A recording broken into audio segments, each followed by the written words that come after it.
Poland may soon get to host a center of the European Space Agency in the country. Here at the Berlin Air and Space Show to discuss that and much more, I'm pleased to be joined by Simonetta Cheli, Head of Earth Observation Program at the European Space Agency. Ms. Cheli, thank you very much for joining us. Hello, good afternoon.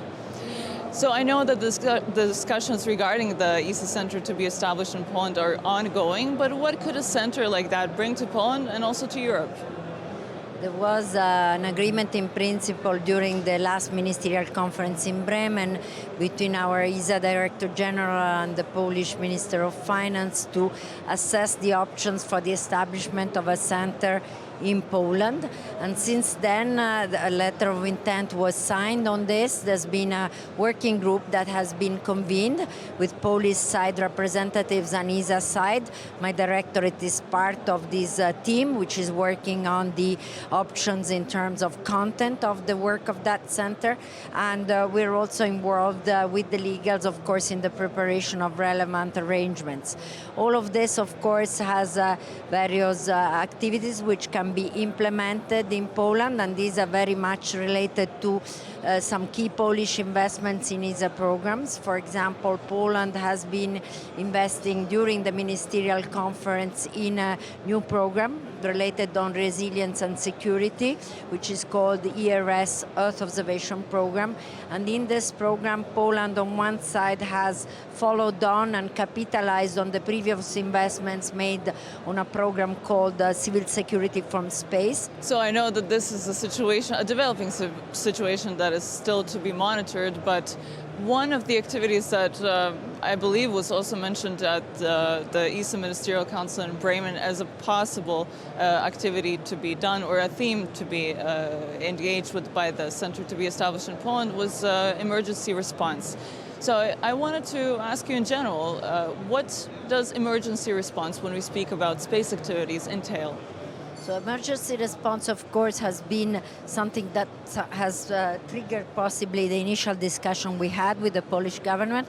We were in Poland with my Director General just after the catastrophic event of the flooding. So certainly it's a topic that it's looked at. It's a topic on which ESA is already very knowledgeable and active. No matter if we do the support to the dedicated Copernicus Emergency Service, which is organized via the context of the European Union. Also the interactions we have in terms of demonstration of the use of data and also telecommunication tools to support emergency response. And also this is potentially another area that could be developed through the center. And on top of that, of course, we are looking at collaboration which are already existing at ESA level, for example, with the Frontex and Frontex Center in Poland, which could be reinforced through these plans, really also with a dedicated, I would say, activity which is not done in other ESA centers today, which is mostly related to defense activities and specifically security.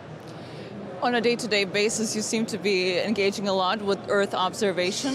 What is the significance of Earth observation and what type of activities do you engage with? Well, today Earth observation represents about 30% of the overall activities in ESA in terms of budget. And we have today, I would say collectively in Europe with EUMETSAT and the Commission, the biggest wealth of space infrastructure in terms of satellites available to support climate challenges, environmental sustainability challenges, but also security-related challenges. We have meteorological mission. ESA develops the innovative one.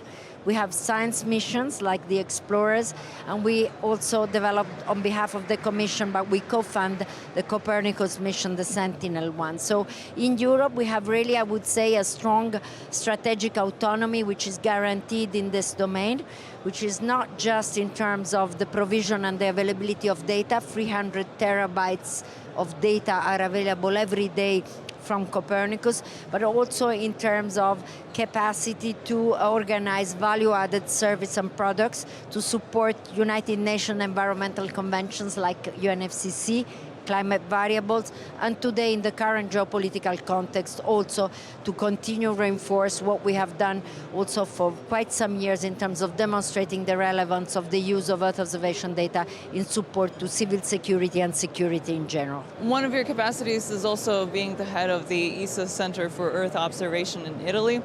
In that context, I would like to ask you, if we look at the future center to be established in Poland, what type of benefits could a city or a country get from hosting an ESA office? So first of all, whenever ESA establishes a center in a place, there is always a very formal agreement with the local hosting government. It's quite competitive to establish a new ESA center, first of all because any new ESA center or establishment should not do activities which are already carried out elsewhere in the agency. Secondly, you need to provide the land.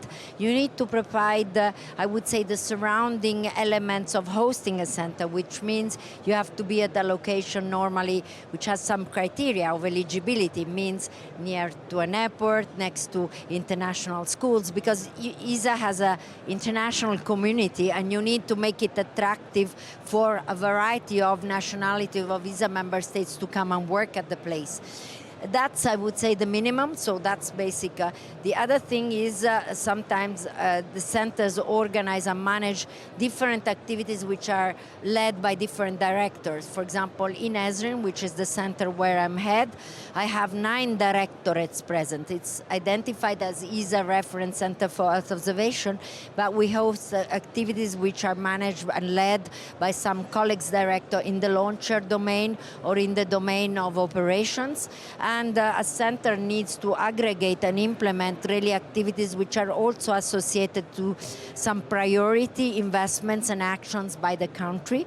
And on top of that, they normally implement activities which, of course, are very connected to the investment, but are also ESA-wide relevant. So you need a local dimension, but at the same time, when you establish a center, you need to try and make sure that what you do there has a relevance for all of the agency.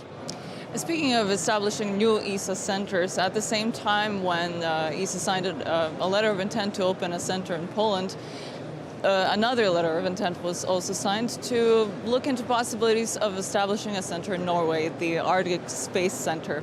So I wanted to ask you, what would that center deal with, and are you aware of any progress on that? Yes, because I'm co-chairing in that context the actual dedicated working group that was set up by ESA with the Norwegian authorities to, again, assess what could be this Arctic Center, what could be the collaboration on what topics between ESA and Norway to be implemented. Of course, also this working group involves various directorates of ESA, telecommunication, navigation, industrial policy, all the directorates that potentially can valorize and implement some activities there. That center is conceived with a focus which is very much aligned to priorities at the level of strategic priorities of Norway, support a commercial perspective of the wider space sector, support a role of a reference center that can have really activities related to the geopolitical context in the Arctic, which means on one side enhancing the science activities related to the evolution of the Arctic. There, of course, the Earth observation satellites we manage are very relevant for the evolution of the Arctic monitoring, and at the same time connected to the reality which exists on site and on ground in Tromsø.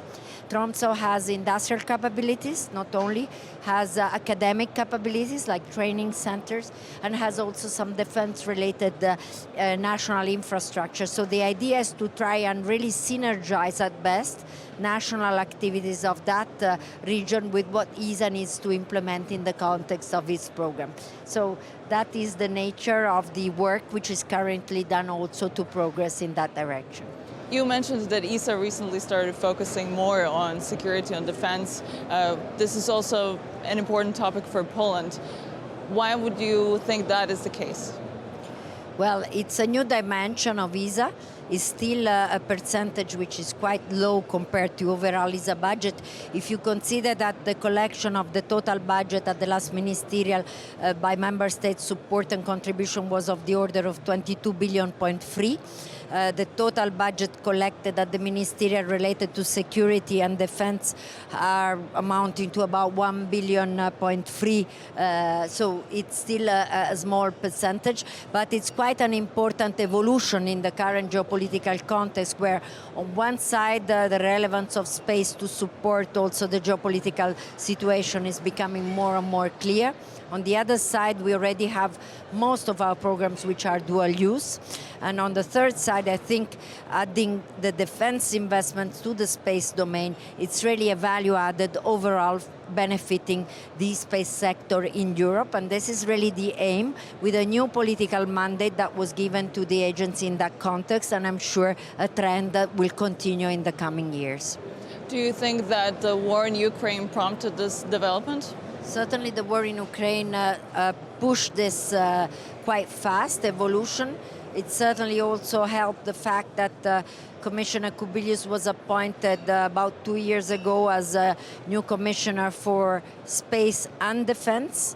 And that, of course, the situation has been evolving with quite a long-term crisis related to the Ukrainian war. A lot of events which have been impacting also European countries in different ways, which made then governments not only alert, not only trying to organize at best in an aggregated manner, and ESA its aggregation and not fragmentation proposed solution, using the available infrastructure as an ambition. But also, I think, of course, we have solutions which can provide really support to the context. Just to tell you another thing that maybe is not known, when the war in Ukraine started, we already had all the information about the yield production in Ukraine, because we had been working with Ukraine on the methodology, on the agriculture planning for quite a number of years, and we could immediately provide the estimate of the production of crops and yield for the following 6 months without accessing the country.